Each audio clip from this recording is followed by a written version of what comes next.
The magic നോവലിലേക്ക് സ്വാഗതം. സ്നേഹദൂരത്തൊരു കാത്തിരിപ്പ് part 3. എല്ലാം കൂടി കൂട്ടി വായിച്ചാൽ മനസ്സിലാകും. ഉണ്ണികൃഷ്ണൻ ഹോസ്പിറ്റലിലാണ്. ആ വിവരം നന്ദയുടെ അമ്മ അറിഞ്ഞു. നന്ദയെ വിവരം അറിയിച്ച് കൂട്ടിക്കൊണ്ടു പോകാനാണ് അവർ വന്നത്. അന്ന് താൻ വന്നതുകൊണ്ട് പദ്ധതി നടന്നില്ല. ഇന്നലെ നന്ദ പോയി, ഇന്നും പോയി.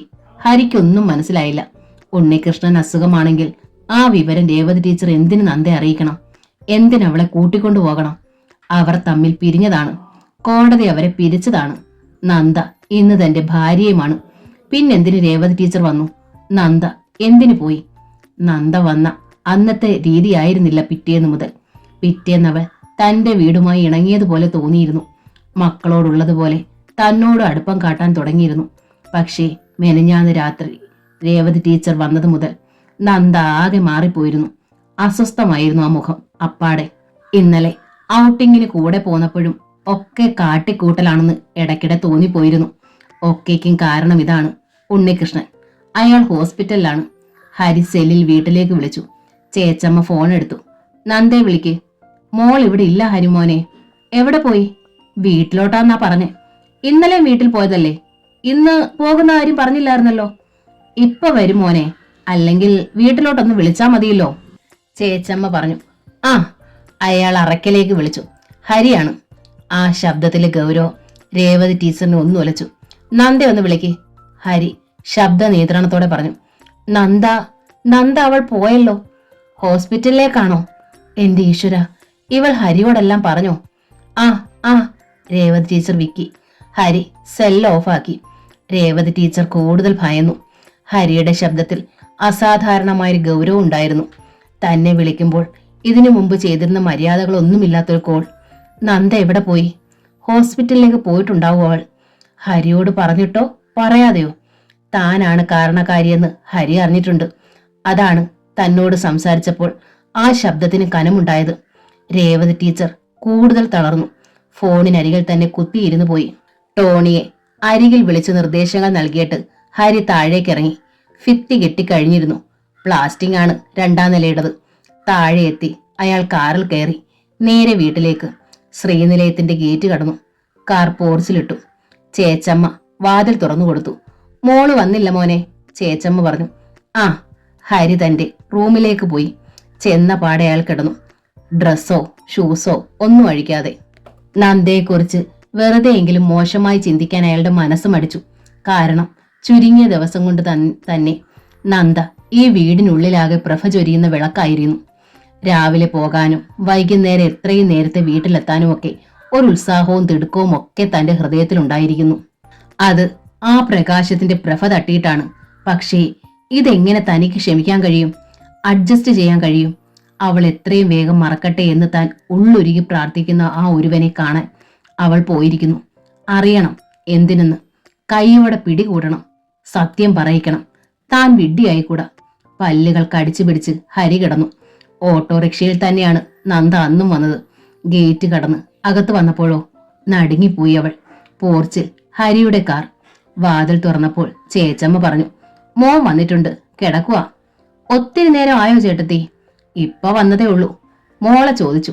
വീട്ടിൽ പോയെന്ന് ഞാൻ പറഞ്ഞിട്ടുണ്ട്. മോള് പറയാണ്ടാ പോയതല്ലേ? തെല്ല് ഒരു കുറ്റപ്പെടുത്തലിന്റെ ധ്വനി ഉണ്ടായിരുന്നു ചേച്ചമ്മയുടെ സ്വരത്തിൽ. ഉൾഭീതിയോടെ നന്ദ കിടക്കമുറിയുടെ വാതിക്കലേക്ക് നടന്നു. വാതിൽക്കൽ ഒരു നിമിഷം നിന്നിട്ടവൾ ഉള്ളിലേക്ക് കടന്നു നിന്നു. ഹരി മുഖം തിരിച്ചു നോക്കി. നന്ദയെ കണ്ട് എഴുന്നേറ്റിരുന്നു. ഇങ്ങൊരു, അയാൾ പറഞ്ഞു. നന്ദ അടുത്തേക്ക് ചെന്നു. ഒറ്റയ്ക്കായിരുന്നിട്ടും ഭയമില്ലാത്തതുപോലെ, അല്ലെങ്കിൽ അങ്ങനെയുള്ള ഒരു ചിന്തയ്ക്ക് ഈ സമയത്ത് പ്രാധാന്യമില്ലാത്തതുപോലെ. ഇവിടെ ഇരിക്കൂ, ബെഡിലേക്ക് ചൂണ്ടി ഹരി പറഞ്ഞു. നന്ദയിരുന്നു. എവിടെ പോയതാണ്? ഹരി ചോദിച്ചു. അയാളുടെ മുഖത്ത് ഗൗരവമുണ്ടെന്ന് അവൾ കണ്ടു. അത്രയും ഗൗരവത്തിൽ അയാളെ അവൾ ആദ്യമായിട്ടായിരുന്നു കാണുന്നത്. ഏതെങ്കിലും ഒരു കള്ളക്കഥ മെനയുകയാവും അവൾ തന്നോട് പറഞ്ഞ് സമർത്ഥിക്കാൻ. ഹരി നന്ദയൊന്ന് തറച്ചു നോക്കി. നന്ദ മുഖം ഉയർത്തി അയാളുടെ മുഖത്തേക്ക് നോക്കി. അവളുടെ ഉള്ള് ഒന്ന് പതറി. വീട്ടിൽ പോയതാണോ? അല്ല, നന്ദ പറഞ്ഞു. പിന്നെ? ജെ ഹോസ്പിറ്റലിൽ. അവളുടെ ശബ്ദം താഴ്ന്നു. ഹരി ഒന്ന് അന്താളിച്ചു. ഓ, തന്റെ ഇടമായിരിക്കും. സത്യം പറഞ്ഞാൽ ഇപ്പോഴെന്തെന്നു? ഞാൻ ഉണ്ണികൃഷ്ണനെ കാണാൻ പോയി. അതിനെന്താ, അയാൾ എന്റെ ആദ്യ ഭർത്താവല്ലേ, അയാളെ ഞാൻ മറന്നിട്ടില്ലെന്നറിയാവുന്നതല്ലേ, പിന്നെന്താ? അതാവും തന്റെ ഇടം. അവിടെ ഉണ്ണിയേട്ടൻ കിടക്കുന്നുണ്ട് അസുഖമായിട്ട്, നന്ദ പറഞ്ഞു. ഹരി ശ്വാസം പിടിച്ചു. ഞാൻ പറയുന്നത് അത്രയും കേൾക്കണം. എന്റെ ഭാഗത്ത് തെറ്റുണ്ടെങ്കിൽ ഹരിക്ക് എന്നെ ശിക്ഷിക്കാം, എങ്ങനെ വേണമെങ്കിലും, നന്ദ പറഞ്ഞു. ശിക്ഷിക്കാനോ? ഹരിയുടെ മിഴികൾ ചുളുങ്ങി. അബോധാവസ്ഥയിൽ ഏതാണ്ട് മരണാസന്നനായിരുന്നു ആൾ. ഉണ്ണിയേട്ടന്റെ അച്ഛൻ അമ്മയെ കണ്ട് സങ്കടം പറഞ്ഞു. ഞാനൊന്ന് ചെന്നില്ലെങ്കിൽ, എന്റെ സാമീപ്യവും ശുശ്രൂഷയും കിട്ടിയില്ലെങ്കിൽ, രക്ഷപ്പെടുത്താൻ ഒരുപക്ഷെ കഴിഞ്ഞില്ലെങ്കിലോ എന്ന് ഡോക്ടർ പറഞ്ഞത്രേ. കേട്ടപ്പോൾ പോകാതിരിക്കാൻ എനിക്ക് കഴിഞ്ഞില്ല. ഹരി ഒരമ്പരപ്പിൽ കേട്ടിരിക്കുകയാണ്. അറിഞ്ഞാൽ ഹരി വിടില്ലെന്ന് തോന്നി, അതുകൊണ്ട് പറയാൻ കഴിഞ്ഞില്ല. മുഖം കീഴ്പോട്ടാക്കിക്കൊണ്ട് നന്ദ തുടർന്നു. രാവും പകലും കൂടെ ഇരുന്ന് ശുശ്രൂഷിക്കണമെന്ന് ഡോക്ടർ പറഞ്ഞു. ഹരിക്കും മക്കൾക്കുമായി ഞാൻ നീക്കിവെച്ച സമയം കൊടുക്കില്ലെന്ന് പറഞ്ഞു. അവൾ തുടർന്നു. നിങ്ങൾ പോയി കഴിഞ്ഞ് വരും വരെയുള്ള മിച്ച സമയം ഒരു മനുഷ്യജീവന്റെ രക്ഷയ്ക്കായി ഞാൻ ചെലവഴിച്ചു. ആളെന്റെ ഭർത്താവായിരുന്നു എന്ന പരിഗണന കൊണ്ടാണോ അതോ ഒരു ജീവൻ രക്ഷിക്കാനുള്ള ത്വരയോ എനിക്കറിയില്ല. നന്ദയുടെ കണ്ണുകൾ നനഞ്ഞു. ഹരിക്ക് ഹൃദയവും മനസ്സും നിറയുകയായിരുന്നു. തനിക്ക് മുൻപിലിരിക്കുന്ന ദേവതയ്ക്ക് ചുറ്റും സ്നേഹത്തിന്റെ ഒരു പ്രഭാവലയം നിൽക്കുന്നത് അയാൾ കണ്ടു. അതവളുടെ അഴകിരട്ടിപ്പിക്കുന്നുവെന്നും ഈ യാഥാർത്ഥ്യം മറച്ചുവെച്ച് കള്ളക്കഥ മെനയാമായിരുന്നിട്ടും സത്യം പറയുന്നു. തനിക്കും മക്കൾക്കും വേണ്ടിയുള്ള സമയം കഴിഞ്ഞ് മിച്ചമുള്ളത് ഒരു ജീവന്റെ രക്ഷയ്ക്കായി ഉപയോഗിച്ചിരിക്കുന്നു. ഹരിയുടെ എല്ലാ ഗൗരവവും ചോർന്നു പോയിരുന്നു. ഹരി ഒന്നും പറഞ്ഞില്ലല്ലോ, നന്ദ ചോദിച്ചു. ഞാൻ തെറ്റ് ചെയ്തോ? ഉണ്ണികൃഷ്ണൻ മരണാവസ്ഥയിൽ നിന്ന് രക്ഷപ്പെട്ടോ? ഹരി അങ്ങനെയാണ് ചോദിച്ചത്. ഉവ്വ്. എങ്ങനെയാണ് അയാൾ രക്ഷപ്പെട്ടത്? അത് നന്ദ ഒന്ന് മടിച്ചു. നന്ദ അയാളെ എങ്ങനെയാണ് ശുശ്രൂഷിച്ചത്? നന്ദ അയാളെ ഒന്ന് മിഴിച്ചു നോക്കി. പറയൂ, കേൾക്കട്ടെ. അത് പറഞ്ഞാൽ ദേഷ്യമാവോ? പറയൂ. ഞാൻ ഉണ്ണിയേട്ടന്റെ തളർന്ന കയ്യിൽ പിടിച്ചു, തലോടി, മുഖത്തും മുടിയിലുമൊക്കെ തലോടി. ഉണ്ണിയേട്ട, ഞാൻ നന്ദയാണ് എന്നൊക്കെ പതുക്കെ വിളിച്ചു. പിന്നെ പിന്നെ ഹരി എടുത്തു ചോദിച്ചു. പിന്നെ ഉണ്ണിയേട്ടനെ ഞാനൊന്ന് കെട്ടിപ്പിടിച്ച് നെഞ്ചിൽ മുഖം ചേർത്ത് വെച്ചു. എന്റെ സാമീപ്യം ആ ഹൃദയം അറിഞ്ഞിട്ടുണ്ടാവണം. ഞരമ്പുകളിൽ ചോരയോട്ടമുണ്ടായി, ശ്വാസഗതി ശരിയായി, മൂളാനും ഞരങ്ങാനും തുടങ്ങി. 3 മണിയായപ്പോ ഞാൻ പോന്നു. ഹരിയുടെ കണ്ണുകളിൽ നന്ദ അപ്പാടെ നിറഞ്ഞു നിന്നു. ഇന്നെന്താ നന്ദ ഉടനെ തിരിച്ചു പോന്നത്? അത് പിന്നെ ഇന്ന് എന്നെ ശരിക്കും ആൾ തിരിച്ചറിഞ്ഞു. ഞാൻ ഇങ്ങനെ ബെഡിന്റെ ഓരത്തിരുന്നു, എന്നെ കയറി പിടിച്ചു. ഞാൻ എത്ര കുതറിയിട്ടും വിട്ടില്ല. ഉണ്ണിയേട്ടന്റെ അച്ഛനാണ് എന്നെ രക്ഷിച്ചത്. ഇനി ഞാൻ പോകില്ല ഹരി, പോകില്ല. അതെന്താ? എന്നെ അടുത്ത് കണ്ടാൽ ഇനിയും അങ്ങനെ കയറി ആക്രമിച്ചാലോ? ഹരിയുടെ ഹൃദയം പൂർവാധികം ശക്തമായൊരു സത്യം ഉൾക്കൊണ്ടു. ഉണ്ണികൃഷ്ണൻ കടന്നു പിടിച്ചാൽ അത് ആക്രമണമാണെന്നും രക്ഷപ്പെടണമെന്നും നന്ദയുടെ മനസ്സ് ആഗ്രഹിക്കുന്നു. എന്നുവെച്ചാൽ ഇനി ഉണ്ണികൃഷ്ണനുമായിട്ടുള്ളത് അരുതാത്തൊരു ബന്ധമാണെന്ന് അവൾ തിരിച്ചറിയുന്നു എന്ന്. ഹരി ഒന്നും പറഞ്ഞില്ലല്ലോ, നന്ദ ചോദിച്ചു. മുഴുവൻ തെറ്റും ഞാൻ ഏറ്റു പറഞ്ഞില്ലേ, എന്നെ ശിക്ഷിക്കുന്നില്ലേ? ശിക്ഷിക്കണമെന്നുണ്ട്, ഹരി പറഞ്ഞു. പക്ഷേ നന്ദ അയാളുടെ മരവിച്ച ചേതനയെ എങ്ങനെയാണ് സജീവമാക്കിയെന്ന് പറഞ്ഞത് എനിക്ക് മനസ്സിലായില്ല. ഒന്നുകൂടെ പറയൂ. നന്ദ ദീനയായി നോക്കി.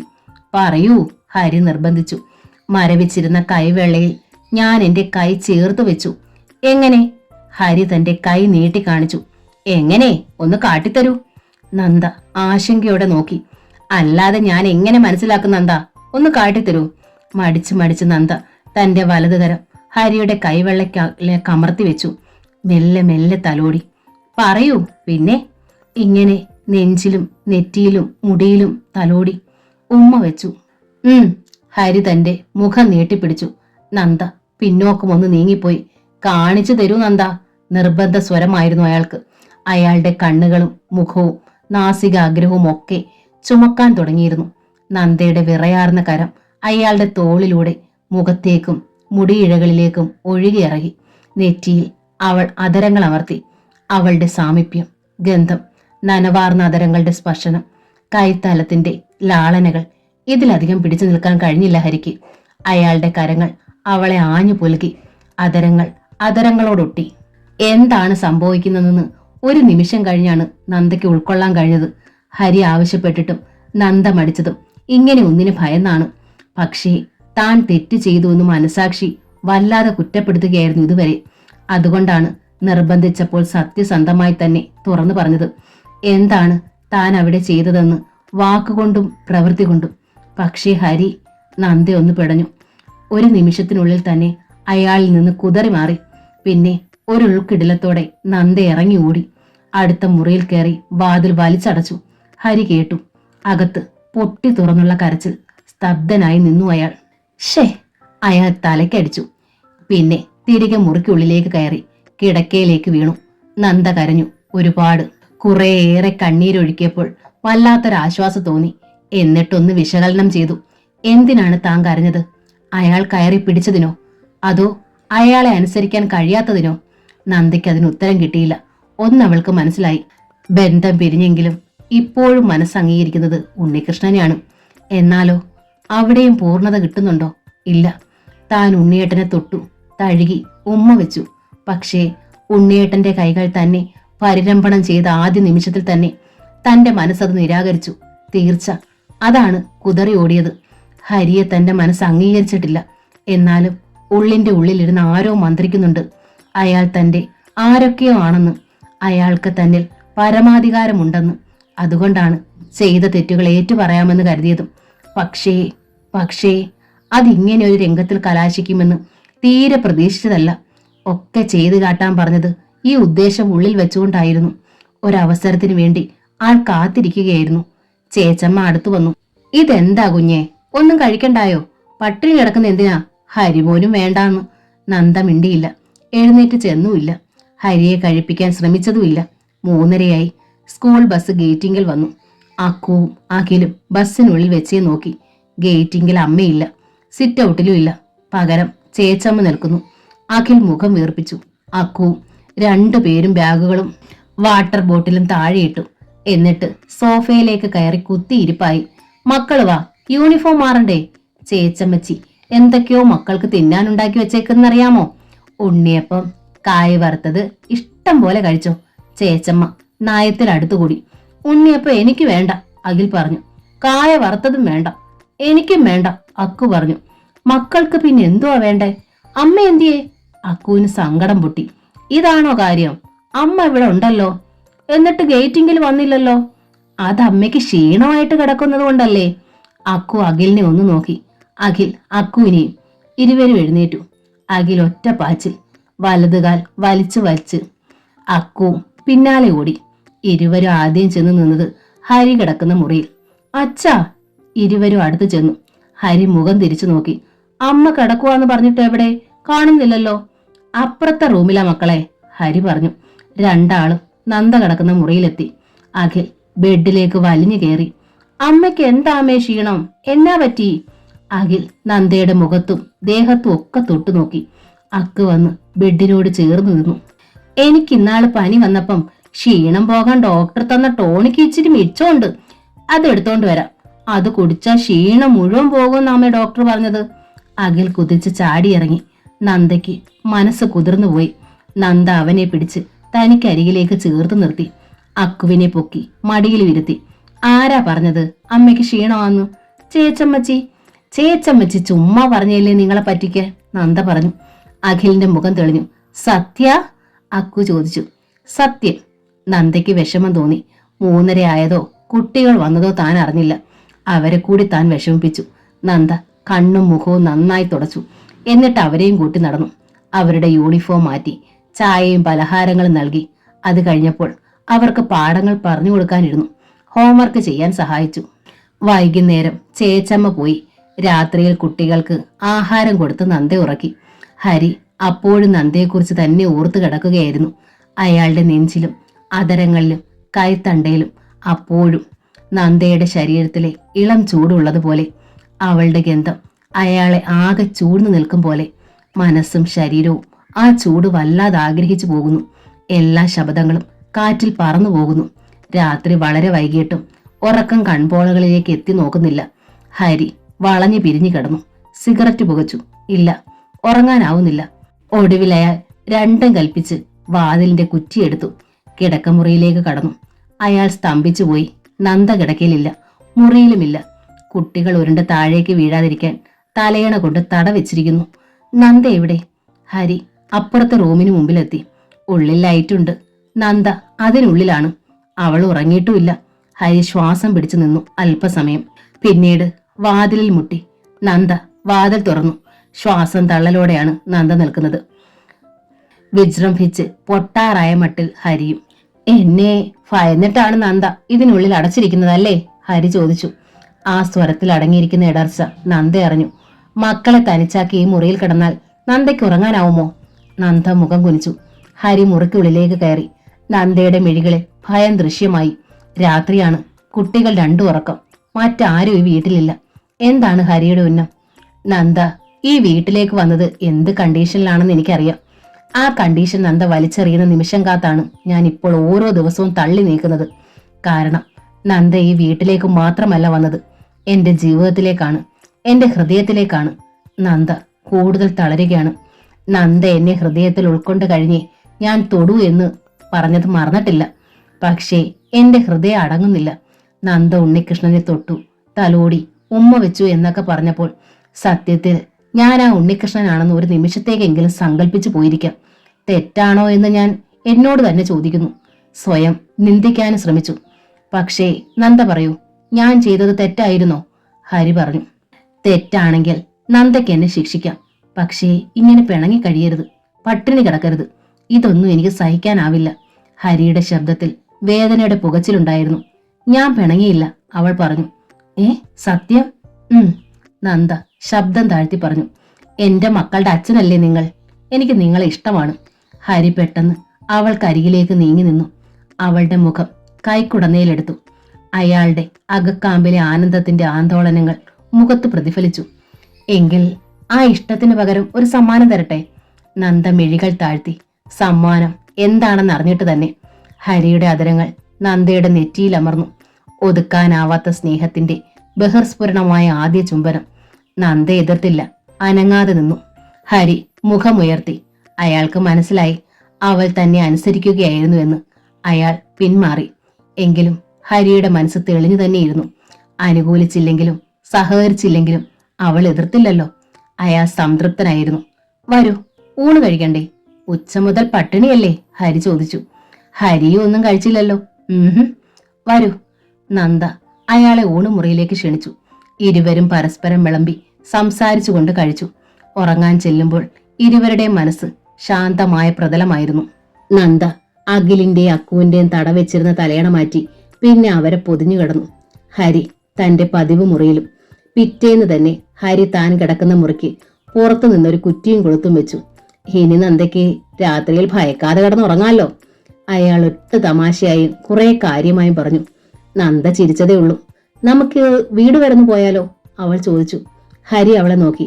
ഞാനെന്ന് പറഞ്ഞില്ലേ, കുട്ടികളുടെ കുറെ നോട്ട്ബുക്കുകളും ടെസ്റ്റ് പേപ്പറുകളും അവിടെ ഉണ്ടെന്നും. അതെടുക്കണം.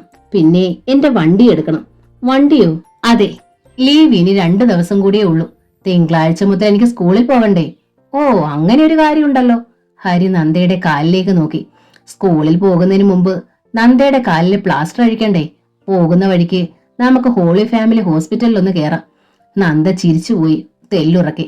അത് ഞാൻ എന്നേ അഴിച്ചു. ഹരി വിസ്മയത്തോടെ നോക്കി. അന്ന് കടലിൽ വീണപ്പോൾ ഒക്കെ നനഞ്ഞില്ലേ? ഞാനത് അഴിച്ചു മാറ്റി. ഇനി അത് വേണ്ട, വേദനയൊക്കെ മാറി. ചമ്മി ഒരു ചിരിയോടെ ഹരി പറഞ്ഞു.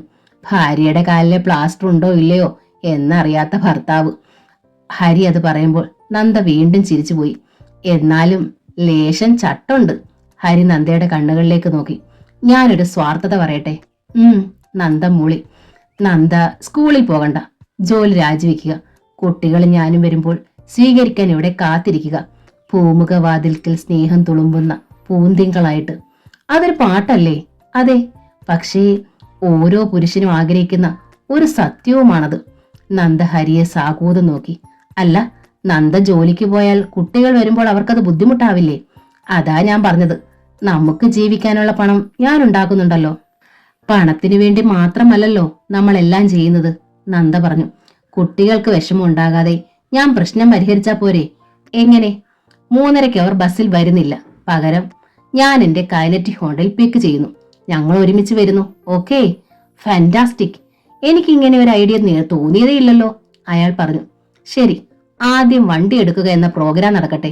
ഹരിക്ക് സന്തോഷമായി. കുട്ടികളെയും കൂട്ടി ഹരിയും നന്ദയെ അറയ്ക്കൽ ചെന്നിറങ്ങി. അവർ വന്നതിൽ രേവതി ടീച്ചർ അതിയായി സന്തോഷിച്ചു. എങ്കിലും ഹരിയുടെ മുമ്പിൽ രേവതി ടീച്ചറിന് ഒരു ചമ്മലുണ്ടായി. അവനോട് താൻ തെറ്റ് ചെയ്തു എന്ന ഉൾബോധം. ഹരിക്കത് മനസ്സിലാവുകയും ചെയ്തു. അതുകൊണ്ട് തന്നെ ആ ചമ്മൽ മാറ്റത്തക്ക വിധം ഹരി രേവതി ടീച്ചറിന്റെ അടുത്ത് തന്നെ നിന്ന് ഏറെ സംസാരിച്ചു. അശോകൻ ഇൻസ്റ്റിറ്റ്യൂട്ടിലാണ്. ലതയും ടുട്ടുമോനും വീട്ടിലുണ്ട്. 2 ലക്ഷം രൂപ നന്ദയ്ക്ക് ഉണ്ടാക്കി കൊടുത്തേണ്ടി വന്നതിലുള്ള ഈർഷ്യ ലതയ്ക്ക് ഇപ്പോഴും ഉണ്ട്. രേവതി ടീച്ചർ അടുക്കളയിലേക്ക് ചെന്നു. ലതേ, അവർക്ക് കാപ്പിക്ക് കഴിക്കാൻ എന്താണ് നമ്മൾ ഉണ്ടാക്കേണ്ടത്? രേവതി ടീച്ചർ അവളെ അനുനയിപ്പിക്കാനായി ചോദിച്ചു. ആ, എന്തേലും ഉണ്ടാക്ക്. നമ്മുടെ വിഭവങ്ങളൊക്കെ ഇഷ്ടപ്പെടുമോ ആവോ. വലിയ ആൾക്കാരല്ലേ. ഞാൻ മോനെ കുളിപ്പിക്കാൻ പോവാ. ഹരിയും കുടുംബവും കാറിൽ വന്നിറങ്ങിയതിന്റെ അസൂയാണ് ലതയ്ക്കെന്ന് രേവതി ടീച്ചറിന് മനസ്സിലായി. ലത മുറ്റത്തേക്ക് പോവുകയും ചെയ്തു. രേവതി ടീച്ചർ ആകെ ഒന്ന് തപ്പി. ബേക്കറി പലഹാരങ്ങളുണ്ട്. കൊല പഴുത്തത് സ്റ്റോറിലുണ്ട്. അതിൽ നിന്ന് ഒരു പടല ഉരിഞ്ഞെടുത്ത് വെച്ചു. അത് പുഴുങ്ങാം. കുറച്ച് അരിപ്പൊടി എടുത്ത് പാത്രത്തിലിട്ടു. പുട്ടുണ്ടാക്കാം. ഞാലിപ്പൂവും പഴവും സ്റ്റോറിലുണ്ട്. നന്ദ അത്യധികം സന്തോഷവതിയായിരുന്നു. വീടാകെ കുട്ടികളെയും കൊണ്ട് നടന്നിട്ട് നന്ദ അവരെ ഹരിയുടെ അടുത്താക്കി. വളപ്പിൽ ചുറ്റി നടക്കുകയായിരുന്നു ഹരി. എന്നിട്ട് നന്ദ അടുക്കളയിലെത്തി. പുട്ട് വേണ്ടമ്മേ, അത് കഴിച്ചാൽ ഹരിക്ക് നെഞ്ചു വേവും. അടയുണ്ടാക്കാം. പഴം പുഴുങ്ങണ്ട, പൊരിക്കണതാ കുട്ടികൾക്ക് 2 ആൾക്കും ഇഷ്ടം, നന്ദ പറഞ്ഞു. എന്നാൽ പിന്നെ അങ്ങനെയാവാം. രേവതി ടീച്ചർ അരിപ്പൊടി കുഴച്ച് ഇലയിൽ നിരത്തി. നന്ദ തേങ്ങയും ശർക്കരയും ചിരകി ഇലയിൽ വാരി വെച്ച് മടക്കി. അപ്പച്ചെമ്പ് ഗ്യാസ് ബർണറിൽ വെച്ചു. ഒരു ബർണറിൽ ചീനച്ചട്ടി വെച്ച് എണ്ണയും ഒഴിച്ചു. ഗോതമ്പ് മാവ് പഴം മുക്കാൻ പാകത്തിൽ കലക്കിയെടുത്തു. അപ്പോൾ കേട്ടു പുറത്ത് അക്കുവിന്റെ അലറിക്കരച്ചിൽ. നന്ദ നിന്ന നിൽപ്പിൽ ഓടി. രേവതി ടീച്ചറും. മുറ്റത്ത് വീണ് കിടക്കുന്നു അക്കു. അവളെ പിടിച്ചെഴുന്നേൽപ്പിക്കാൻ പരിശ്രമിക്കുന്ന അഖിൽ കയ്യിലൊരു വടിയും കൊണ്ട് 2 ആളെ അടിക്കുകയാണ് ടുട്ടു. വളപ്പിന്റെ അങ്ങേയറ്റത്ത് നിന്നും ഹരി പാഞ്ഞു വരുന്നു. നന്ദ പാഞ്ഞു വന്ന് അക്കുവിനെ കോരിയെടുത്തു. അക്കു കാറിക്കരഞ്ഞ് നന്ദയുടെ മാറോട് പറ്റിച്ചേർന്നു. അവളുടെ കാൽമുട്ടും കൈമുട്ടും ഒരഞ്ഞ് ചോര പനിക്കുന്നു. ടുട്ടു വടിയും കൊണ്ട് ഞങ്ങളെ തല്ലാനിട്ട് ഓടിച്ചതാമേ. അപ്പ അക്കു തട്ടി വീണതാ, അഖിൽ പറഞ്ഞു. എടാ ചെറുക്ക, ലത പാഞ്ഞു വന്നു. ഇത്തിരി ഇല്ലാത്ത കൊച്ചൊന്ന് വടി ഓങ്ങിയതേ ഉള്ളൂ. കള്ളം പറയുന്നോടാ അസത്തെ. എന്റെ മോൻ കള്ളം പറയില്ല. നന്ദ ലതയ്ക്ക് നേരെ ചീറി. ടുട്ടു വടിയും കൊണ്ട് ഓടിക്കുന്നത് കണ്ട് രസിച്ച് നിൽക്കുവായിരുന്നോ നീ? തടയാമായിരുന്നില്ലേ? ഓ, 2 വയസ്സുള്ള കുഞ്ഞിന്റെ ഒപ്പമാ വലിയ പിള്ളേര്, ലത കയർത്തു. ഇവരും കുഞ്ഞുങ്ങൾ തന്നെയാ, കണ്ടോ. ടുട്ടുവിനെ പോലെ അല്ല. ഇതിന് ഓടാൻ പോലും വയ്യ. നന്ദ അക്കുവിന്റെ കാൽ തൊട്ടുകാട്ടി. ഓഹോ, അപ്പോൾ എന്റെ കുഞ്ഞിന്റെ കാല് തളർന്നു പോകാഞ്ഞാട്ടാണിപ്പോൾ നന്ദേച്ചിക്ക് വിഷമം. ലത ചുണ്ടു വക്രിച്ചു. വല്ലോന്റെയും കുഞ്ഞാ വലുത്. കാറും വലിയ വീടും കണ്ടപ്പോ കണ്ണു മഞ്ഞളിച്ചു പോയില്ലേ? അല്ലെങ്കിൽ ചട്ടില്ലാത്തതിനെ നോക്കി എടുക്കായിരുന്നല്ലോ. നന്ദ സ്തബ്ധയായി പോയി. വല്ലോന്റെയും കുഞ്ഞാണെന്ന്. ചട്ടില്ലാത്തതിനെ നോക്കി എടുക്കാമായിരുന്നെന്ന്. നന്ദ ഹരിയെ നോക്കി. ഇറമ്പി നിൽക്കുകയാണ് അയാൾ. നന്ദ അഖിലിനെ പിടിച്ചു. ഹരിക്കരികിൽ വന്നു. വാ പോകാം, വണ്ടി എടുക്ക്, അവൾ പറഞ്ഞു. നന്ദേ, രേവതി ടീച്ചർ വെപ്രാടത്തോടെ വിളിച്ചു. നന്ദ വിളി കേട്ടില്ല. തിരിഞ്ഞു നോക്കിയതുമില്ല. 2 മക്കളെ നെഞ്ചിൽ ചേർത്തവൾ കാറിനുള്ളിലേക്ക് കയറി. ഹരി കാർ വിട്ടു. നന്ദ കുഞ്ഞുങ്ങളെയും കൂട്ടി ഒരു കൊച്ചു കുടുംബത്തിന്റെ ആഹ്ലാദവും സംതൃപ്തിയും പേറി ആദ്യമായിട്ടാണ് അറക്കിലേക്ക് വന്നത്. എന്നിട്ട് അവളോ കുട്ടികളോ ഭർത്താവോ തുള്ളി വെള്ളം പോലും കുടിക്കാതെ പോയിരിക്കുന്നു. കഷ്ടം. പക്ഷേ കൂടുതൽ ഓർത്തപ്പോൾ രേവതി ടീച്ചറിന്റെ ഉള്ളിൽ സംതൃപ്തി നിറഞ്ഞു. നന്ദ ആ കുടുംബവുമായി ലയിച്ചു ചേർന്നിരിക്കുന്നു. അവൾ വന്നത് 2ാം കെട്ടിലെ ഭർത്താവും അയാളുടെ മക്കളും എന്ന നിലയിലായിരുന്നില്ല. സ്വന്തം മക്കൾ. ഹരിയോട് പോലും അവൾക്ക് വല്ലാത്ത പരിഗണനയും സ്നേഹവും. ഉണ്ണികൃഷ്ണനെ ഇവൾ ഇത്ര വേഗം മറന്നോ? അവന്റെ നില ഇപ്പോഴെങ്ങനെയാവും? ഹോസ്പിറ്റലിൽ നിന്ന് പോയി കാണുമോ? ഒന്ന് ചോദിക്കണമെന്നുണ്ടായിരുന്നു രേവതി ടീച്ചറിന്. പക്ഷേ നന്ദയുടെ സന്തോഷം കളയാൻ തീരെ താല്പര്യമില്ലാഞ്ഞിട്ടാണ് അവർ ചോദിക്കാതിരുന്നത്. ഹോളി ഫാമിലി ഹോസ്പിറ്റലിനടുത്തെത്തിയപ്പോൾ നന്ദ പറഞ്ഞു, നമുക്ക് ഹോസ്പിറ്റലിൽ ഒന്ന് കയറാം. ഡോക്ടർ ജെയിംസിനെ ഒന്ന് കാണാം. മോൾക്ക് വീഴ്ചയിൽ എന്തെങ്കിലും പരിക്കോ എന്തോ ഉണ്ടോ എന്ന് ചെക്ക് ചെയ്യാം. ഹരി ഹോസ്പിറ്റലിലേക്ക് വണ്ടി കയറ്റി വിട്ടു. ഡോക്ടർ ജെയിംസ് വിസ്മയത്തോടെ നന്ദയെ നോക്കി. പിന്നെ അക്കുവിനെയും അഖിലിനെയും ഹരിയെയും. നിങ്ങൾ രേവതി ടീച്ചറിന്റെ?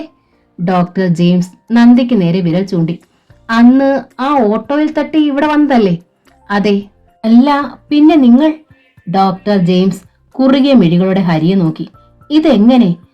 അതും ശരിയാണ് ഡോക്ടർ, ഇതും ശരിയാണ്, ഹരി നേരിയ മന്ദഹാസത്തോടെ പറഞ്ഞു. അതും ഇത്ര പെട്ടെന്ന്? ഒക്കെ പറയാം, ആദ്യം മോളെ നോക്ക്. ഡോക്ടർ ജെയിംസ് അക്കുവിനെ പരിശോധിച്ചു. നെവർ മൈൻഡ് ഹരി, ഒന്നുമില്ല. മുട്ടിന്മേലെ തൊലി അല്പം ഇളകിപ്പോയി എന്നതൊഴിച്ചാൽ എല്ലാം ഭദ്രം. ഡോക്ടർ ജെയിംസ് പുഞ്ചിരിച്ചു. നെഞ്ചിനോ തലയ്ക്കോ കുഴപ്പമൊന്നുമില്ലല്ലോ? നന്ദ ചോദിച്ചു. നെഞ്ചിനും തലയ്ക്കും കുഴപ്പമുണ്ട്, പക്ഷെ അക്കുവിന്റെ അല്ല, നന്ദയുടെ. ഡോക്ടർ പുഞ്ചിരിച്ചു. അതും സ്നേഹത്തിന്റെ കൂടുതൽ കൊണ്ട്. നന്ദ മന്ദഹസിച്ചു. അക്കുവിന്റെ കവിളിലൊന്ന് മെല്ലെ തട്ടിക്കൊണ്ട് ഡോക്ടർ അവളോട് പറഞ്ഞു, ദേ, ഈ മുട്ടിന്മേലെ ലേശം മരുന്നങ്ങ് വെച്ച് കെട്ടാം. 2 ദിവസം കഴിഞ്ഞ് നമുക്ക് അഴിച്ചു നോക്കാം. അപ്പൊ അക്കുവിന്റെ മുട്ടിങ്ങനെ പഴയപടി സ്വർണം പോലിരിക്കും. എന്താ? അക്കു പല്ലുകൾ മുഴുവൻ കാട്ടി ചിരിച്ചു. അവളുടെ കരച്ചിൽ പറന്നു പോയിരുന്നു. പക്ഷെ സിസ്റ്റർ ഡ്രസ് ചെയ്യുമ്പോൾ അക്കു കാറിക്കൊണ്ട് നന്ദയുടെ നെഞ്ചിൽ പറ്റിച്ചേർന്നിരുന്നു. ചുരുങ്ങിയ വാക്കുകളിൽ താനും നന്ദയുമായിട്ടുള്ള വിവാഹം ഇത്ര പെട്ടെന്നെങ്ങനെ നടന്നു എന്ന് ഡോക്ടർ ജെയിംസിനോട് ഹരി പറഞ്ഞു. You are lucky Hari, doctor അഭിനന്ദിച്ചു. മടങ്ങുമ്പോൾ നന്ദ ചോദിച്ചു, അക്കു വീണത് ഹരിക്ക് വിഷമമായല്ലേ? കുട്ടികളല്ലേ, സാരമില്ല, അറിഞ്ഞുകൊണ്ടല്ലോ. ഹരി ഉള്ളിലെ വിഷമം മറച്ചു വെച്ചു. ടുട്ടു കുഞ്ഞാണ്, സമ്മതിച്ചു. പക്ഷേ ലത അത് കണ്ടു നിന്നു. അതാണ് എനിക്ക് ദഹിക്കാഞ്ഞത്. നന്ദ രോഷം കൊണ്ടു. പക്ഷേ ഈ പ്രശ്നം കാരണം നമ്മൾ ഉദ്ദേശിച്ചു പോയ കാര്യം നടന്നില്ല, ഹരി പറഞ്ഞു. നന്ദയുടെ വണ്ടിയും നോട്ട്ബുക്കുകളും അവിടെ തന്നെ ഇരിക്കുന്നു. നന്ദ അപ്പോഴാണ് ആ കാര്യം ഓർക്കുന്നത്. കഷ്ടായല്ലോ. അവൾ വിഷണ്ണയായി. പെട്ടെന്ന് എന്തോ ഓർത്തിരുന്ന മട്ടിൽ അക്കു നന്ദയെ നോക്കി. നമുക്കേ ടുട്ടൂനെ പോലത്തെ ഒരു അനിയവാവയെ മേടിക്കാമേ. ആ ശരിയാ, അഖിലും ശരിവെച്ചു. നമുക്കൊരു അനിയൻവാവ വേണം. എന്ത് രസമായിരിക്കും കളിക്കാൻ. ടോണിക്കൊണ്ടച്ച അനിയൻവാവ. നന്ദ ഹരിയെ ഒന്ന് നോക്കി. ഓ, നമുക്കെന്തിനാ അനിയൻവാവ? ഹരി പറഞ്ഞു. നമ്മളിങ്ങനെ 4 പേരങ്ങ് കൂടങ്ങ് കഴിയും, അടിപൊളിയായിട്ട്, ലോക അവസാനം വരെ. അതല്ലേ നല്ലത്, ഹരി പറഞ്ഞു. അയാൾ മിണ്ടാതിരിക്കാൻ കുട്ടികളെ ആംഗ്യം കാട്ടി. എന്നിട്ട് അയാൾ വണ്ടി തിരിച്ചു. എവിടെ പോകുക അച്ഛാ? അഖിൽ ചോദിച്ചു. ടൗണിൽ. നമ്മളൊന്ന് ചുറ്റി അടിച്ചിട്ട് വീട്ടിൽ വരുന്നു. എന്താ? ഓക്കെ. ഹരിക്ക് മനസ്സിലായി, ഈ മൂഡിൽ വീട്ടിലേക്ക് ചെന്നാൽ നന്ദ മൂഡൌട്ട് തന്നെയായിരിക്കും. അത് മാറ്റുന്നതാണ് നല്ലത്. ടൗണിൽ പല കാഴ്ചകളും കണ്ടു നടന്നു. വെറുതെ അതും ഇതും വില പേശി വാങ്ങി. അറയ്ക്കൽ നിന്ന് ആഹാരമൊന്നും കഴിക്കാതിരുന്നതിനാൽ പകരം ഹോട്ടലിൽ നിന്ന് കഴിച്ചു. ഹരിയുടെ കണക്കുകൂട്ടൽ ശരിയായിരുന്നു. നന്ദ പഴയ മൂഡ് വീണ്ടെടുത്ത് കഴിഞ്ഞിരുന്നു. ആഹ്ലാദവതിയായിരുന്നു. വീട്ടിൽ തിരിച്ചെത്തുമ്പോൾ കാർ പോർച്ചിൽ നിന്നിറങ്ങി. ഹരിയും നന്ദയും കണ്ടു. മറ്റൊരു കാർ മുറ്റത്ത് കിടക്കുന്നു. ഹരി ആ കാർ തിരിച്ചറിഞ്ഞു. ജയശ്രീയുടേതാണ്. ആന്റി, അഖിലും അക്കുവും വിളിച്ചു. ജയശ്രീ ഹാളിലുണ്ടായിരുന്നു. അന്ന് കണ്ട അതേ പട്ടിന്റെ പ്രൗഢി. നന്ദ കരുതി. ചേച്ചി മാത്രമേ ഉള്ളൂ, അളിയനും കുട്ടികളും വന്നില്ലേ? ഹരി ചോദിച്ചു. ആ, വന്നില്ല. ചേച്ചി എപ്പോ വന്നു? നന്ദ ചോദിച്ചു. കുറെ നേരമായി. നിങ്ങളിത് എവിടായിരുന്നു? പെട്ടെന്ന് തിരിച്ചു പോകാൻ വന്നതാ ഞാൻ. വിളിച്ചിട്ട് ഒരെടുത്തുമില്ല. നിന്റെ സെൽ എവിടെ? അതെന്താ ഓഫാണോ? ജയശ്രീ ഹരിയുടെ നേരെ നോക്കി തെല്ല് ഗൗരവത്തിൽ. അത് ഞാൻ എടുത്തിരുന്നില്ല ചേച്ചി, ഇവിടെ വന്നിട്ടാ പോയത്. അത് ശരി, കൂടെ കൊണ്ടു നടക്കുന്ന സാധനം വീട്ടിൽ വെച്ചിട്ട് പോയെന്നോ? കൂടെ കൊണ്ടു നടക്കുന്ന സാധനമാണ്, അത്യാവശ്യവുമാ. ചിലപ്പോ അത് ശല്യം ചെയ്യുകയും ചെയ്യും, ഹരി പറഞ്ഞു ചിരിയോടെ. ഞാൻ വിളിച്ചാല് ശല്യാണോടാ? ജയശ്രീ ഹരിയിൽ നിന്ന് നോട്ടം നന്ദിയിലേക്ക് മാറ്റി. ഓ, ഇവൾ അന്ന് കണ്ടതിനേക്കാൾ മനോഹരിയായിരിക്കുന്നല്ലോ. ഇതെങ്ങനെ സാധിച്ചു? ചുമ്മാതല്ല, തന്റെ ആങ്ങളെ സെൽഫോൺ പോലും ശല്യമാണെന്ന് പറഞ്ഞ് ഇവളുടെ കൂടെ ഇങ്ങനെ പറന്നു നടക്കുന്നത്. വല്ലാത്തൊരു വശീകരണ പ്രഭാവം ഇവളിലുണ്ടോ? വാമേ. അക്കു നന്ദയുടെ വിരലിൽ പിടിച്ചു. ഉടുപ്പ് മാറണ്ടേ? അയ്യോടാ, മോടെ കയ്യേലും കാലിൽ ഇതെന്തു പറ്റി? ഈ ബാൻഡേജ്. ജയശ്രീ അക്കുവിനെ പിടിച്ചു നിർത്തി. അതേ, അമ്മയുടെ വീട്ടിലെ ടുട്ടു ഇല്ലേ, എന്നെ ഉരുട്ടി വീഴ്ചതാ. വടിയെടുത്ത് തല്ലുകയും ചെയ്തു, അക്കു പറഞ്ഞു. അത് ശരി, കുട്ടികളെയും കൊണ്ടുപോയ ഒരു ശ്രദ്ധയില്ലല്ലേ? ജയശ്രീ ദേഷ്യത്തോടെ നന്ദയെ നോക്കി. ഇക്കണക്കിന് നോക്കാൻ തുടങ്ങിയാൽ ഒരു ദിവസം കൊച്ചുങ്ങളുടെ ജീവനും ഇല്ലാതാവുമല്ലോ. നന്ദയിലെ സന്തോഷം അപ്പാടെ കെട്ടു. അത് ശ്രദ്ധിച്ച് ഹരിയിലും മ്ലാനതയായി.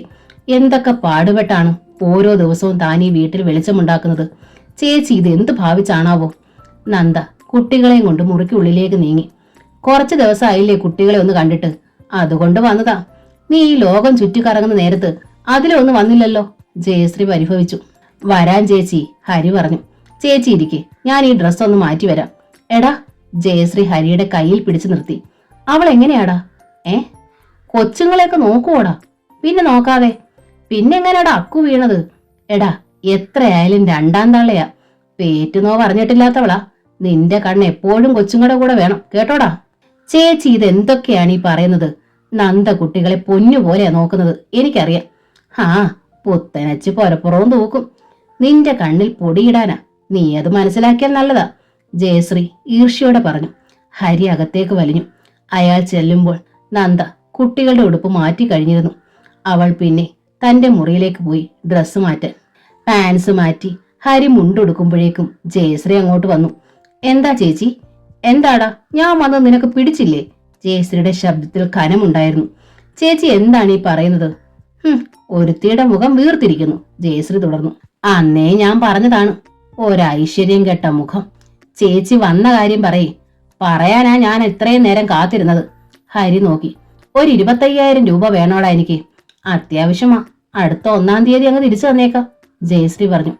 ഗ്യാസ് സ്റ്റോക്ക് ചെയ്യാൻ പുതിയൊരു ഗോഡൌൺ എടുക്കണം. അതിന് അഡ്വാൻസ് കൊടുക്കാനാ. ശ്രീയേട്ടൻ പറഞ്ഞു നിന്നോട് മേടിച്ചോണ്ടല്ല, അതിനാ ഞാൻ വന്നത്. ജയശ്രീ ഇങ്ങനെ ഇല്ലാത്ത പല കാര്യങ്ങളും പറഞ്ഞ് ഹരിയോട് പണം വാങ്ങും. പല അവധികൾ പറഞ്ഞ് തള്ളി നീക്കും. മിക്കപ്പോഴും കൊടുക്കില്ല. കൊടുത്താൽ തന്നെ മുഴുവനും കൊടുക്കുകയില്ല. ഗ്യാസ് ഏജൻസി ആരംഭിക്കാൻ തന്നെ ഹരി ഒരുപാട് സഹായിച്ചിട്ടുണ്ട്. അതിപ്പോൾ നല്ല നിലയിലാണ് താനും. എന്നാലും ജയശ്രീക്ക് പണം വേണം. കൊടുത്തില്ലെങ്കിൽ പിണങ്ങും. അതാണ് സ്വഭാവം. നീ എന്താണ് ഒന്നും മിണ്ടാത്തത്? ജയശ്രീയുടെ സ്വരത്തിൽ കൂടുതൽ ഗൗരവം വന്നു. അല്ല, നിന്ന നിൽപ്പിൽ 25,000 ചോദിച്ചാൽ ഞാൻ എന്നാ പറയുക? ഹരി പരിങ്ങല്ലായി. ലക്ഷങ്ങൾ കൈമറിയുന്നവനാണോ 25,000-ന് ബുദ്ധിമുട്ട്? ഒക്കെ ശരിയാ, പക്ഷെ 2 ബില്ല് മാറിക്കിട്ടാനുണ്ട്. അറിയാലോ, സർക്കാരിന് ഫണ്ടില്ലാത്തതിന്റെ പ്രശ്നമൊക്കെ. അതുകൊണ്ട് ഞാനും ഇത്തിരിറ്റായിട്ടില്ല, ഹരി പറഞ്ഞു. എന്നാ പിന്നെ ശ്രീകലയുടെ ആഭരണങ്ങൾ മുഴുവൻ ഇവിടെ ഇല്ലേ? ഇന്നാൾ നീ അത് എടുത്തതാണല്ലോ. അതിൽ കുറച്ചിങ്ങതാ. പണയം വെച്ച് ഞാൻ കാര്യം നടത്തട്ടെ, പിന്നെ എടുത്തിങ്ങ് തരാം. ഹരിയുടെ മുഖം മങ്ങിപ്പോയി. ശ്രീകുട്ടിയുടെ ആഭരണങ്ങൾ അക്കുവിനുള്ളതാണ്. അന്നത് എടുത്തത് തന്നെ നന്ദയ്ക്ക് അന്നത്തെ ഫംഗ്ഷനിൽ ധരിക്കാൻ വേണ്ടിയാണ്. നന്ദ ആഭരണങ്ങൾ വരുമെന്ന പ്രതീക്ഷ ഉണ്ടായിരുന്നുമില്ല. അത് പക്ഷേ ഇപ്പോൾ വിനയായി. ചേച്ചി കൊണ്ടുപോയാൽ പിന്നെ തരുമെന്നതിനൊരു ഉറപ്പുമില്ല. തിരികെ ചോദിച്ചു പോയാൽ പിണങ്ങുകയും ചെയ്യും. അയാൾ ഒഴിവാക്കാനായി പറഞ്ഞു. അത് ഞാൻ നന്ദയ്ക്ക് കൊടുത്തുപോയല്ലോ ചേച്ചി. അത് അവളുടെ കയ്യിലാണ്, പിന്നെ എങ്ങനെ എടുക്കുക? അത് ശരി, കണ്ടവൾക്ക് കൊടുക്കാം, കൂടപ്പിറപ്പിന് തരാൻ പറ്റില്ല അല്ലേടാ?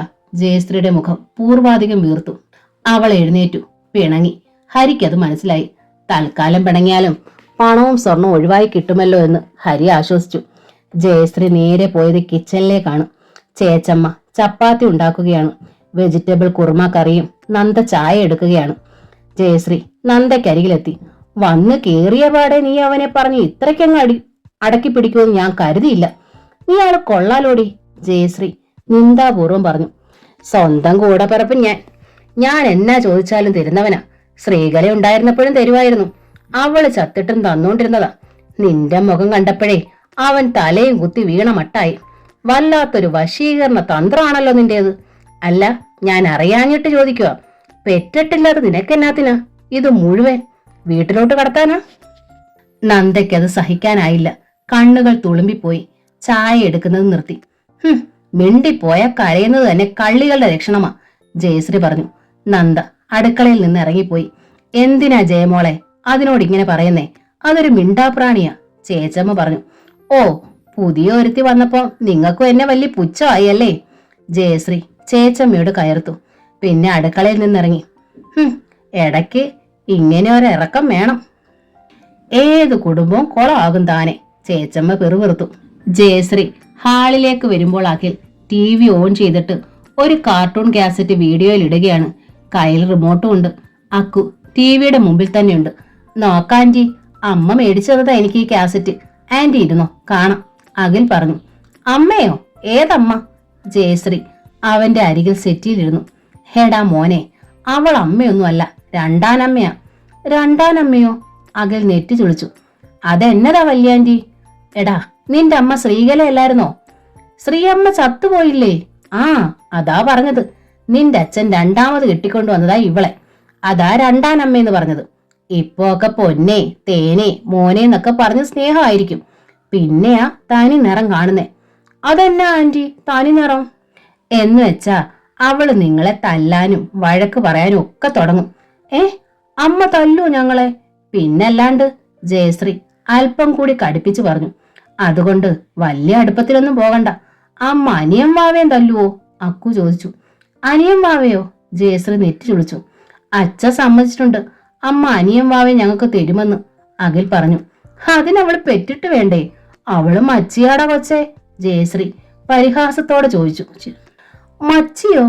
എന്നുവെച്ചാ പ്രസവിക്കാത്തോള്? പ്രസവിക്കാത്തോള് പിള്ളേരെ ശരിക്കും നോക്കിയും സ്നേഹിക്കയില്ലടാ. ആന്റി കള്ളം പറയുക. അഖിലിന്റെ മുഖം മങ്ങിയിരുന്നു. ഞാൻ എന്തിനാ എന്റെ മക്കളോട് കള്ളം പറയുന്നേ? അവൾക്ക് കൊച്ചുങ്ങൾ ഉണ്ടാകത്തില്ലടാ.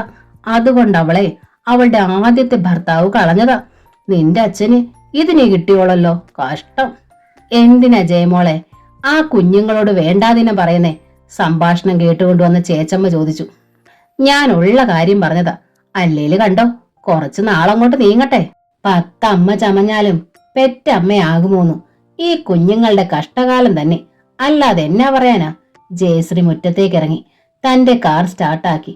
അഖിലും അക്കുവും പരസ്പരം നോക്കി എഴുന്നേറ്റ് ഒറ്റ ഓട്ടം. നന്ദ തന്റെ മുറിക്കുള്ളിലായിരുന്നു. ജനാലയ്ക്കൽ പുറത്തേക്ക് നോക്കി നിന്ന് കരയുകയായിരുന്നു. ജയശ്രീ പറഞ്ഞത് കേട്ടിട്ടാണോ അതോ കരയാൻ ഒരു കാരണം കിട്ടിയിട്ടാണോ? അഖിലും അക്കുവും നന്ദക്കരികിലെത്തി. അവളെ പിടിച്ചു. നന്ദ തിരിഞ്ഞു നോക്കി. അമ്മ രണ്ടാനമ്മയാണോമേ? അക്കു ചോദിച്ചു. വല്യാന്റി പറയുവാ രണ്ടാനമ്മ ആയതുകൊണ്ട് ഇച്ചിരി നാള് കഴിയുമ്പോ അമ്മ ഞങ്ങളെ തല്ലൂന്ന്. നേരാണോമേ? അമ്മ എന്നെയും ചേട്ടായിയും സത്യമായിട്ടും തല്ലുവമ്മേ. അക്കുവിന് കരച്ചിൽ പൊട്ടിപ്പോയി. നന്ദ താഴെ അക്കുവിന് അരിയിലിരുന്നു. അവളെ ചേർത്ത് പിടിച്ചു. അമ്മ മച്ചി ആയതുകൊണ്ട് പ്രസവിക്കത്തില്ലെന്നും അനിയൻ വാവ് വരുത്തില്ലെന്നും വല്യാന്റി പറഞ്ഞമ്മേ. അഖിലിനും സങ്കടം വന്നു. നന്ദ അവനെയും തന്നോട് ചേർത്ത് പിടിച്ചു. വല്യാന്റി പറഞ്ഞതൊക്കെ നേരാണോമേ? അഖിൽ വീണ്ടും ചോദിച്ചപ്പോൾ നന്ദയ്ക്ക് പിന്നെ പിടിച്ചു നിൽക്കാൻ കഴിഞ്ഞില്ല. അവൾ വിതുമ്പി പൊട്ടിക്കരഞ്ഞുകൊണ്ട് ഇരുവരെ നെഞ്ചോട് ചേർത്ത് കുലുക്കി. വിതുമ്പുന്ന അവരുടെ മുഖത്ത് വിറയാർന്ന അധരങ്ങൾ അമർത്തി അവൾ ഉമ്മ വെച്ചു. അതായിരുന്നു അവളുടെ മറുപടി. അഖിലിന് കരച്ചിൽ പൊട്ടി. അക്കു ഉറക്ക കരച്ചിൽ തന്നെയായി. അക്കുവിന്റെ ഉറക്കെയുള്ള കരച്ചിൽ, അകമ്പടി പോലെ നന്ദയുടെ വിതുമ്പൽ. ഹരി ഓടി വന്നു. എന്താ എന്താ നന്ദേ, എന്താ മക്കളെ? വേപതുവോടെ അയാൾ തിരക്കി. ആരും ഒന്നും മിണ്ടുന്നില്ല. ഒരു കൂട്ട കരച്ചിൽ തന്നെ. എന്താ നന്ദേ, പ്ലീസ്? ഹരിക്കാകെ വെപ്രാളമായി. ഞാൻ പറയാം കുഞ്ഞെ. ചേച്ചമ്മ അങ്ങോട്ട് വന്നു. കുഞ്ഞിന്റെ ചേച്ചി പറ്റിച്ച പണിയാ. കാര്യം പറയൂ ചേട്ടത്തി. ഈ കൊച്ചു രണ്ടാനമ്മയാണെന്നും ഇവരെ തല്ലുമെന്നും ഒക്കെ പറഞ്ഞു ഈ കുഞ്ഞുങ്ങളോട്. 10 അമ്മ ചമഞ്ഞാലും പെറ്റമ്മയാകത്തില്ലെന്നും നന്ദ കൊച്ചു പെറാത്ത മച്ചിയാണെന്നും ഒക്കെ. പോരെ പൂരം. മതി, ഹരി പറഞ്ഞു ഗൗരവത്തിൽ. ചേച്ചമ്മ അടുക്കളയിലേക്ക് തിരിച്ചുപോയി. നേരാണോ അച്ഛ? ആന്റി പറഞ്ഞതുപോലെ അമ്മ ഞങ്ങളെ തല്ലു അച്ഛ? അഖിൽ നന്ദയെ വിട്ട് ഹരിക്കരികിലേക്ക് വന്നു. ഇല്ല കുട്ടാ, ആന്റി ചുമ്മാ പറഞ്ഞതല്ലേ, എന്റെ മക്കളെ പൊട്ടം കളിപ്പിക്കാൻ, വെറും മണ്ടൂസാക്കാൻ. ഹരി അവരെ വിശ്വസിപ്പിക്കാൻ ശ്രമിച്ചു. സത്യമാണോ അച്ഛ? അക്കുവും ഹരിയും അടുത്തേക്ക് വന്നു. ആന്റി ഞങ്ങളെ മണ്ടൂസാക്കിയതാണോ? പിന്നല്ലാതെ. നിങ്ങളല്ലാണ്ട് വേറെ ആരെങ്കിലും അത് വിശ്വസിക്കുവോ? ഈ അമ്മ നിങ്ങളെ തല്ലുമോ? അക്കുവിന്റെ കരച്ചിൽ നിന്നു. അഖിലിന്റെയും. ഇരുവരും നന്ദയെ നോക്കി. വീണ്ടും ജനാലയ്ക്കലേക്ക് മുഖം ചേർത്ത് വെച്ച് വിങ്ങി വിതുമ്പുകയായിരുന്നു നന്ദ. അമ്മേ, അഖിൽ വിളിച്ചു. അക്കുവും വിളിച്ചു. നന്ദയ്ക്ക് തേങ്ങൽ വർദ്ധിച്ചതേ ഉള്ളൂ. ഹരി അവരെ നന്ദ നിൽക്കുന്ന ജനലിനോട് ചേർത്തിട്ടിരിക്കുന്ന ടേബിളിൽ കയറ്റി നിർത്തി. അഖിലും അക്കുവും നന്ദയുടെ മുഖം പിടിച്ചു തിരിച്ചു. സോറി അമ്മേ, സോറി. ആന്റി ചുമ്മാ പറഞ്ഞതാ എന്നെ അക്കുവിനെ മണ്ടൂസാക്കാൻ, അഖിൽ പറഞ്ഞു. അക്കു നന്ദയുടെ മുഖത്തെ കണ്ണീർ തന്റെ കുഞ്ഞി കരങ്ങൾ കൊണ്ട് തുടച്ചു. കരയണ്ട അമ്മേ, കരയണ്ട. ആന്റി ചുമ്മാ പറഞ്ഞതാണ്, അച്ഛൻ പറഞ്ഞല്ലോ. അവരെ ഇരുവരെയും ചേർത്ത് പിടിച്ചുകൊണ്ട് നന്ദ നനവാർന്ന മിഴികളോടെ ഹരിയെ നോക്കി. അയാൾ പരുങ്ങലോടെ നിൽക്കുകയായിരുന്നു. സോറി നന്ദ, ചേച്ചിക്ക് വേണ്ടി, അയാൾ പറഞ്ഞു. നന്ദ മിഴികൾ താഴ്ത്തി. ഹരി മുറി വിട്ടിറങ്ങി. എന്ത് കഷ്ടമാണ് ഈ ചേച്ചിയുടെ കാര്യം. ഹരി നിസ്സഹായതയോടെ ഓർത്തു. സ്നേഹിച്ചും മിണ്ടാമയ്യ, വെറുത്തും മിണ്ടാമയ്യ. രണ്ടിനും വ്യാഖ്യാനങ്ങൾ ഉണ്ടാവും. ചോദിച്ച പണം താൻ കൊടുക്കാതിരുന്നതിന്റെ ദേഷ്യം അപ്പാടെ തീർത്തത് നന്ദയിലാണ്. കരുവാക്കിയത് എട്ടും പൊട്ടും തിരിയാത്ത തന്റെ മക്കളെയും. ഇനി ഇതുണ്ടാവും. കാരണം ചേച്ചി ഇനിയും വരും. തടയാൻ വഴിയൊന്നും ഇല്ല താനും. കൂടപ്പിറപ്പായി പോയില്ലേ. രാത്രിയിൽ രേവതി ടീച്ചറിന്റെ ഫോൺ വന്നു. ഹരിയാണ് എടുത്തത്. അക്കുമോൾക്ക് എങ്ങനെയുണ്ട് ഹരി? രേവതി ചോദിച്ചു. സാരമില്ലമ്മേ, ഞങ്ങൾ വരുന്ന വഴിക്ക് തന്നെ ഡോക്ടറെ കണ്ടു. ഡ്രസ് ചെയ്തിട്ടുണ്ട്.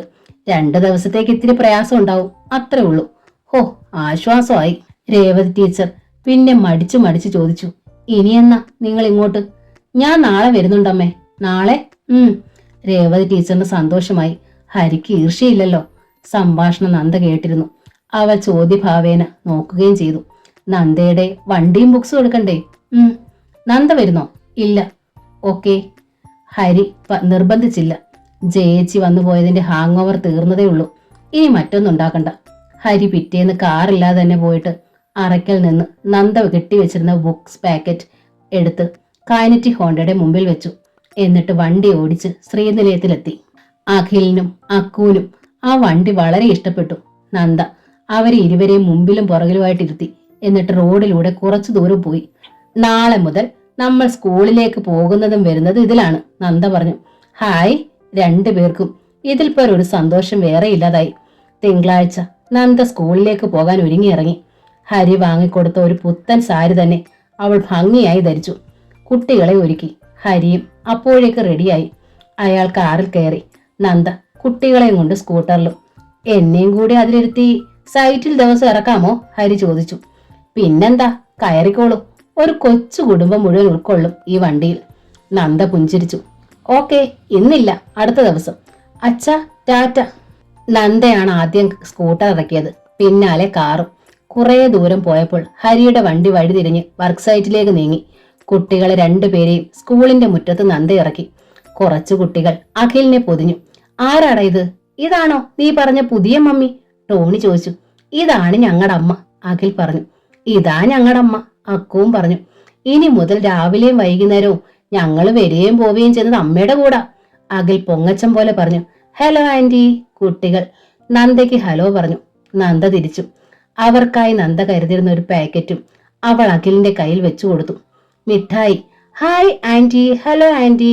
മിഠായി കണ്ടതോടെ കുട്ടികൾ അവൾക്ക് സ്നേഹപൂർവ്വം ഷേക്കാൻഡ് നൽകി. നിന്റെ മമ്മി ഗുഡ് മമ്മിയാടാ, ടോണി പറഞ്ഞു. അഖിൽ വാനോളം പൊങ്ങി പറന്നു. നന്ദ തന്റെ സ്കൂട്ടർ വിട്ടു. 1.5 മാസത്തിന് ശേഷം നന്ദ സ്കൂളിൽ ചെല്ലുകയായിരുന്നു. എല്ലാവരും അവളിലെ മാറ്റം കണ്ട് അമ്പരന്നു. നന്ദയിലെ ക്ഷീണവും വിഷാദഭാവവും എങ്ങോ പോയി മറിഞ്ഞിരിക്കുന്നു. പകരം അവൾ ഒരു ചുണക്കുട്ടിയായിരിക്കുന്നു. പഴയ നന്ദ. ഐശ്വര്യം നിറഞ്ഞ മുഖവും ആഹ്ലാദത്താൽ തിളങ്ങുന്ന മിഴികളും. അവളുടെ 2ാം വിവാഹവും ജീവിതവും എല്ലാവരും അറിഞ്ഞു കഴിഞ്ഞിരുന്നു. അതുകൊണ്ട് തന്നെ മാറ്റത്തിന്റെ ഉറവിടവും അവർ മനസ്സിലാക്കിയിരുന്നു. എത്രയായാലും ഒരാണിന്റെ കൂടെ ജീവിക്കുമ്പോൾ അതിന്റെ മാറ്റം ഒന്ന് വേറെയാ, ആൻസി ടീച്ചർ പറഞ്ഞു. അത് ശരിയാ, പറയാതിരിക്കാൻ പറ്റില്ല, ചെറിയാൻ സാറും പറഞ്ഞു. ഒരാളെ ഉപേക്ഷിച്ചെങ്കിലും നന്ദ മറ്റൊരു ജീവിതം കണ്ടെത്തിയല്ലോ. നേരിയ മുന വെച്ചിട്ടാണെങ്കിലും അഭിനന്ദനത്തിന്റെ മട്ടിൽ ഹെഡ് മിസ്ട്രസ് മഹിളാമണി ടീച്ചറും പറഞ്ഞു. നന്ദ എല്ലാവർക്കും നൽകിയ മറുപടി ഒന്നാണ്, പുഞ്ചിരി. രാധിക അവളെ അടിമുടി ഒന്ന് നോക്കി. ഊറിയ ചിരിയോടെ അവൾ പറഞ്ഞു. ആ ഹരി കേമൻ തന്നെ. ആ കക്ഷി ആദ്യം കണ്ടപ്പോഴേ എനിക്ക് തോന്നിയതാ ആൾ വില്ലനാണെന്ന്. നീ എത്ര പെട്ടെന്നാ വെണ്ണെ മാറിയത്. എനിക്ക് വിശ്വസിക്കാൻ പറ്റുന്നില്ല നിന്നെ കണ്ടിട്ട്. നന്ദ പുഞ്ചിരിച്ചു. എന്നിട്ട് പറഞ്ഞു. നിനക്ക് തെറ്റി രാധികേ. അവൾ തുടർന്നു. ഹരി മാത്രമല്ല ഇപ്പോൾ എന്റെ കൂടെയുള്ളത്. 2 മക്കളുമുണ്ട്. അവർക്കിഷ്ടപ്പെട്ട ആഹാരം ഉണ്ടാക്കുക, അത് കഴിപ്പിക്കുക, അവരെ കുളിപ്പിക്കുക, അണിയിച്ചൊരുക്കുക, അവരെ പഠിപ്പിക്കുക. സത്യത്തിൽ രാധികെ, എനിക്കിപ്പോൾ ഒന്നും ഓർക്കാനും ചിന്തിക്കാനും സമയമില്ല. ഇന്നു മുതൽ 24 മണിക്കൂർ എന്നെ സംബന്ധിച്ചിടത്തോളം തിരക്ക് കൊണ്ട് തിങ്ങി നിറഞ്ഞതാണ്. എന്നിലെ മാറ്റത്തിന്റെ കാരണം അതാണ് രാധികെ. എന്തായാലും നീ എടുത്ത തീരുമാനം ഏറ്റവും ഉചിതമായിരുന്നു എന്നാണ് ഞാൻ പറഞ്ഞത്. അതെന്റെ മാത്രം ഭാഗത്തെ കാര്യമാണ് രാധികെ. ഉചിതമാകാത്ത ഒരു ഭാഗം കൂടിയുണ്ട്. നന്ദയുടെ ശബ്ദം താഴ്ന്നു. ഞാൻ അല്പം ധൃതി എടുത്തു എന്ന സങ്കടത്തിലാണ് ഞാനിപ്പോൾ. എന്താ നന്ദേ? ഉണ്ണിയേട്ടൻ. ഇപ്പോഴും നീ ഉണ്ണികൃഷ്ണനെ കുറിച്ച് ചിന്തിക്കുന്നോ? കഷ്ടം. നന്ദ തന്റെ കഴുത്തിലെ ആ ചെയിനും താലിയും തൊട്ടുകാട്ടി. അപ്പൊ നീ ഇത് മാറിയില്ലേ? ഇല്ലെന്നവൾ തലയാട്ടി. അപ്പോൾ ഹരി നിന്നെ വിവാഹം ചെയ്തില്ലേ? രജിസ്ട്രാർക്ക് മുമ്പിൽ ഞങ്ങൾ ഒപ്പിട്ടു. എന്ന് വെച്ചാൽ ഞാൻ ആ കുട്ടികളുടെ അമ്മ മാത്രമാണ് രാധികെ. രാധിക അന്താളിച്ചു. എന്ത് ഭ്രാന്താ നന്ദേ നീ ഇത് പറയുന്നേ? അതെ, ഇതും ഭ്രാന്താണെന്ന് എനിക്കറിയാം. ഹരി സമ്മതിച്ചോ? സമ്മതിച്ചിട്ടാണ് വിവാഹം നടന്നത്. എന്നാൽ അയാൾ പ്രതീക്ഷിക്കുന്നു എന്നെങ്കിലും എല്ലാം ശരിയാകുമെന്ന്. കഷ്ടം. ഒരുത്തനെ ഉപേക്ഷിച്ച് മറ്റൊരുത്തിന്റെ കൂടെ താമസിക്കുന്നു. എന്നിട്ട് അവനെ മറന്ന് ആദ്യത്തെ അവനെ ഓർമ്മിപ്പിക്കുന്നു. മനഃപൂർവ്വമല്ല രാധികെ. ശരിക്കു പറഞ്ഞാൽ ഉണ്ണിയേട്ടനെ കുറിച്ച് ഓർക്കാൻ എനിക്ക് ഇപ്പോൾ സമയവുമില്ല. എന്നാലും ഹരിയോടടുക്കാൻ കഴിയുന്നില്ല. എന്റെ മനസ്സും ശരീരവും ഇപ്പോഴും അറച്ചു തന്നെ നിൽക്കുന്നു. അങ്ങനെ അങ്ങ് ചിന്തിക്കാൻ പോലും കഴിയുന്നില്ല. എന്ന് വെച്ചാൽ ഓർത്താലും ഓർത്തില്ലെങ്കിലും നിന്റെ മനസ്സിൽ ഇപ്പോഴും അയാളാണ് ആ ഉണ്ണികൃഷ്ണൻ. നന്ദ മൗനം പാലിച്ചു. അയാളോ? ഇപ്പോൾ വിവാഹവും നടത്തി ഭാര്യയോടൊപ്പം കഴിയുന്നു. കുഞ്ഞും ഉണ്ടായി കാണും ചിലപ്പോൾ, രാധിക പറഞ്ഞു. അവിടെ നിനക്ക് തെറ്റി രാധികെ. ഉണ്ണിയേട്ടൻ വിവാഹം കഴിച്ചിട്ടില്ല ഇന്നോളം. സത്യമാണോ നന്ദി നീ പറയുന്നത്? ആ ശ്യാമയുമായി വിവാഹം നിശ്ചയിച്ചെന്ന് പറഞ്ഞിട്ടോ? ഒന്നും നടന്നില്ല. നടന്നു എന്നത് എന്റെ തെറ്റായ ധാരണ. ആ മനസ്സിൽ ഇപ്പോഴും ഞാൻ മാത്രമേ ഉള്ളൂ രാധികെ. രാധിക സ്തബ്ധയായി നിന്നു. ഉണ്ണികൃഷ്ണൻ ഹോസ്പിറ്റലിലാണ്. ഹരിയുടെ വീട്ടിൽ നിന്ന് താൻ കാണാൻ പോയതും ഹരി അറിഞ്ഞതുമൊക്കെ നന്ദ രാധികയോട് പറഞ്ഞു. എന്റെ നന്ദേ, എന്ത് കഷ്ടമായി പോയി ഇതൊക്കെ, രാധിക ചോദിച്ചു. എന്തിനു വേണ്ടിയാണ് നിങ്ങൾ രണ്ടാളും ഇങ്ങനെ തമ്മിലകന്നതും സ്വയം ശിക്ഷിക്കുന്നതും? അതാണ് രാധികെ എനിക്കും അറിയാത്തത്. സ്നേഹദൂരത്തൊരു കാത്തിരിപ്പ് എന്ന നോവലിന്റെ ഈ ഭാഗം ഇവിടെ പൂർണ്ണമാവുകയാണ്. ഈ നോവൽ നിങ്ങൾക്ക് ഇഷ്ടമായെങ്കിൽ ലൈക്ക് ചെയ്ത് ഷെയർ ചെയ്ത് സബ്സ്ക്രൈബ് ചെയ്യണേ. Thank you.